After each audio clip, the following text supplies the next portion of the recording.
Hi friends, welcome back to my channel. So आज मैं आपको बताने वाली हूँ एक ब्यूटीफुल सा ग्लैम मेकअप लुक। सो देखिए, मैंने यहाँ पे पहले स्किन को क्लियर कर लिया था और यहाँ पे मैंने मॉइस्चराइज़र करके भी स्किन को हाइड्रेट किया है। और उसके बाद मैंने यहाँ पे स्टेज का प्राइमर यूज़ किया है गाइस, जो बहुत अच्छा है समर्स के लिए, तो बहुत ही अच्छा है। उसके बाद यहाँ पे मैं हमेशा से आई मेकअप से स्टार्ट करती हूँ, तो मैं यहाँ पे आई मेकअप का बेस ले रही हूँ। जो कोई भी आप लाइट कंसीलर या तो फिर अपने स्किन के हिसाब से कंसीलर लीजिए, बट हाँ ज़्यादा डार्क नहीं और ज़्यादा लाइट भी नहीं होना चाहिए। उसके बाद मैं यहाँ पे पाउडर से सेट कर रही हूँ, जो बहुत इंपॉर्टेंट स्टेप है मेरे लिए, क्योंकि मेरा वो एक्सपीरियंस रहा है। उससे जो आई लिड्स है उस पर ऑयल भी नहीं आता और आई शेडोज़ बहुत अच्छे से ब्लेंड होते हैं। फिर मैं यहाँ पे गाइस एक स्नैच लुक देना चाह रही थी, बिकॉज़ आईलाइनर मुझे जो है वो एकदम डिफाइन चाहिए था। सो यहाँ पर मैंने दोनों साइड पे टेप्स लगाई हैं। आप कोई भी टेप्स जो आती हैं वो लगा सकते हैं, तो मैंने वो लगाई है यहाँ पे। और उसके बाद मैंने यहाँ पे एक लाइट शेडो से आई मेकअप स्टार्ट किया है। सो बहुत ही लाइट ब्राउन शेड्स या तो फिर कोई भी आप जो ब्राउन कलर फैमिली है उसमें से ले सकते हैं। उसके बाद मैंने यहाँ पे फॉरएवर 52 का काजल लिया है गाइस। उसको मैं सिर्फ रफली ही लगा रही हूँ और उसके बाद मैं उसको ब्रश से स्मज करूँगी, जो बहुत अच्छा लुक देगा। और उसको तुरंत हो सके उतना जल्दी स्मज करने का ट्राई कीजिए, बिकॉज़ एक बार वो ड्राई हो जाता है तो मुश्किल होती है। सो उसको हम बिल्कुल जो टेप है उससे बिल्कुल ही उसके बॉर्डर्स के हिसाब से ही हमें उसको अच्छे से स्मज करना है। और थोड़ा थोड़ा मैं आप देख रहे हो कि इनर कॉर्नर में ऊपर के साइड में मैं लेके जा रही हूँ, बिकॉज़ हमें यहाँ पे एक ब्यूटीफुल सा वी और एकदम बहुत प्यारा लुक आएगा। आप देखिए आगे जो मैं आपको बताना चाह रही हूँ। सो इसी तरह से हम यहाँ पे इसको अच्छे से स्मज करेंगे। और मैं यहाँ पे एक दूसरा थोड़ा सा ब्राउन शेड लेकर उसको और अच्छे से स्मज करूँगी। सो बहुत अच्छे से हमें कोई भी हार्श लाइन जो है वो हमें बिल्कुल भी यहाँ पे नहीं दिखानी है। सो वो ही हमें यहाँ पे करना है। हमें बस कलर्स के साथ जो है ना उसको एक्सपेरिमेंट करते रहना है, बस यही एक ट्रिक होती है आई शेडो में। सो यहाँ पर मैंने फिर से एक ब्लैक कलर लिया है आई शेडो का, और उससे भी मैं फिर से इस पर लगा के इसको स्मज करूँगी गाइस। सो अगर आपको ये लुक अच्छा लग रहा है, आप आगे भी देखिए, आपको ये पूरा ओवरऑल लुक बहुत अच्छा लगेगा। बहुत इजी है, क्विक है। सो बने रहिए इस चैनल के साथ, और अगर आप नए हैं तो मेरे चैनल को सब्सक्राइब भी ज़रूर कीजिए गाइस। उसके बाद मैंने यहाँ पे लैशेस लगाई हैं। लैशेस को भी हमेशा पहले आप लगा के देखिए कि वो साइज़ सही है या नहीं, उसके बाद हम इसको स्टिक करेंगे।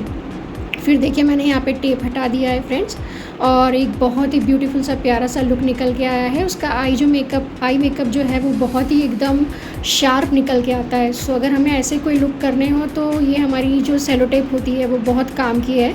सो उससे आप बहुत अच्छा लुक दे सकते हो।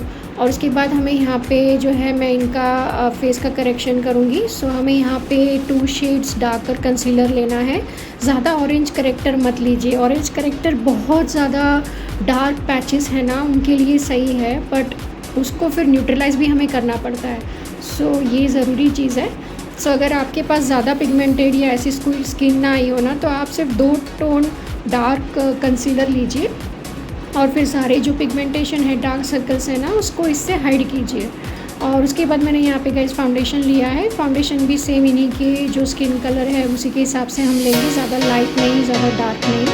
सो उसको भी मैं अच्छे से ब्लेंड करूँगी। मैं हमेशा पहले स्मॉल पैचेस के साथ ही स्टार्ट करती हूँ, बिकॉज मुझे एक साथ सारा फाउंडेशन लगा के फिर करना अच्छा नहीं लगता।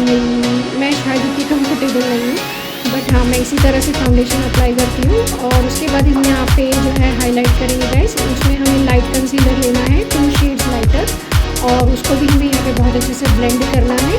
और बिल्कुल जो हाईलाइट होता है वो टी जोन में होता है, और आँखों के नीचे भी हम अच्छे से इसको हाईलाइट करेंगे। और हाँ, इसको ज़्यादा नज़दीक मत ले जाइए आइस के, वरना वो क्रीजिंग बहुत ज़्यादा आती है।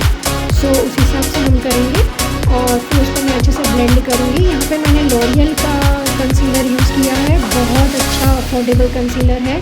ये बिल्कुल टार्ट शेप का ड्यूब है, शायद उससे भी अच्छा, बिकॉज टार्ट तो काफ़ी थिक आता है और वो ड्राई भी हो जाता है। बट मुझे लॉरियल का पर्सनल ये जो कंसीलर आता है इनफेलिएबल वाला, वो बहुत पसंद है। उसके बाद मैं यहाँ पे जो अंडर आई है उसको यहाँ पे मैंने पहले बेक किया है, ताकि जो भी है वो उसका अंडर एज सेट हो जाए। उसके बाद हम यहाँ पे आई मेकअप करेंगे जो नीचे हमारा बाकी था। सो वाटर लाइन पे मैंने पहले काजल से जो है वो लगा लिया है और उसके बाद मैं इसको स्मच करूँगी। जो भी हमने ऊपर शेड्स यूज़ किए हैं जो लाइट ब्राउन और थोड़े से ब्राउन फैमिली के कलर्स हैं, उसी से हम नीचे भी करेंगे। और ये हर आई मेकअप में होता है, जो भी आप ऊपर शेड्स लेते हो वो ये शेड्स आपको नीचे भी अच्छे से ब्लेंड करने हैं, ताकि जो हमारा आई शेड है वो पूरा इक्वल लगे और उसका जो कलर्स है वो बिल्कुल अच्छे से दिखे। ऐसा नहीं कि ऊपर हमें कुछ लगाया नीचे कुछ और लगाया। कर सकते हैं एक्सपेरिमेंट जो अलग अलग होते हैं, बट जनरली जो ये रेगुलर मेकअप और जो नॉर्मल होता है ना वो जनरली यही होता है, तो हमें यही यूज़ करना है फ्रेंड्स। उसके बाद मैं यहाँ पे इनकी आईब्रो है वो डिफ़ाइन करूँगी। ये काफ़ी यंग मॉडल है, बिल्कुल छोटी सी है ये भी, और बहुत ही अच्छी थी। इनके साथ काम कर हुए मुझे बहुत अच्छा लगा। और उसके बाद मैं यहाँ पे इनकी जो आईब्रो है वो डिफ़ाइन कर रही हूँ। इन्होंने आईब्रो उतनी ज़्यादा नहीं करवाई थी, सो मैंने बहुत ही लाइट्स तरीके से इनकी आईब्रोज़ की थी। और उसके बाद हम यहाँ पे इनको ऑफ कोर्स हमारे शेप को, हमारे फेस शेप को हमें डिफ़ाइन करना है, तो कॉन्टोर या तो फिर ब्राउज़र के बिना तो ये पॉसिबल नहीं है। सो मैं यहाँ पे इनको कॉन्टोरिंग कर रही हूँ। आप चाहो तो ब्राउज़र भी यूज़ कर सकते हो, और ब्राउज़र और कॉन्टोर के डिफरेंस के बारे में आई होप सब आप जानते हैं। सो अगर नहीं जानते तो कमेंट्स में भी ज़रूर बताइए, मैं आपको ज़रूर उसका वीडियो बनाऊँगी। उसके बाद मैं यहाँ पे इनकी नोज़ भी डिफ़ाइन करूँगी गाइस। सो हमें बहुत अच्छे से जो हमारी फेस शेप है ना उसको हमें डिफ़ाइन करना है, जिसकी वजह से हमारा जो पूरा बेस है उसके बाद अगर आप कुछ भी ना लगाओ तो कितना फ्लैट दिखता है, राइट। सो ये चीज़ करना बहुत ज़रूरी है। उसके बाद मैं यहाँ पे ब्लश कर रही हूँ गाइस। ब्लश भी हमें उस हिसाब से करना है जैसा इनका फेस शेप होता है। सो वो भी सारी जो डिटेल्स हैं वो हमें बहुत अच्छे से पता होनी चाहिए एक मेकअप करने के लिए। एंड देन मैंने यहाँ पे जो है मिस्ट लिया है जो पूरे मेकअप को अच्छे से एकदम ब्लेंड कर देगा। सो मैंने यहाँ पे फिक्सर यूज़ नहीं किया गाइस, मैंने यहाँ पे हाइड्रेटिंग मिस्ट यूज़ किया है। आप कोई भी ब्रांड का ले सकते हैं, मैंने यहाँ पे मेकअप रिवॉल्यूशन यूज़ किया था।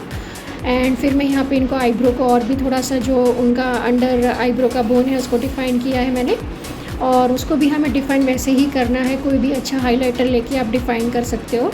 देन मैं यहाँ पे लिपस्टिक्स जो है वो यूज़ करूँगी, और मैंने यहाँ पे सबसे पहले इनकी जो लिप लाइन है उससे इनके लिप्स को डिफ़ाइन किया। एंड देन मैंने यहाँ पे लिपस्टिक यूज़ की है गाइस। और लिपस्टिक भी आप जो चाहे वो शेड्स ले सकते हो, बहुत तरह की लिपस्टिक्स आती है आजकल तो मार्केट में, चाहे वो अफोर्डेबल हो या तो फिर कोई भी हाई रेंज में हो। सो लिपस्टिक्स भी आपको जैसी चाहिए आप लगा सकते हो, बस उसकी टेक्निक हमें पता होनी चाहिए कि वो कितना आपको ओवर लाइन करना है या अंडरलाइन करना है। ये भी एक जो है वो टेक्निक हमें पता होनी चाहिए गाइस। तो देखिए ये बस हमारा ऑलमोस्ट लुक फिनिश हो चुका है, और ये है फाइनल लुक गाइस। अगर आपको अच्छा लगा तो मेरे चैनल को लाइक शेयर और सब्सक्राइब कीजिए। Thank you.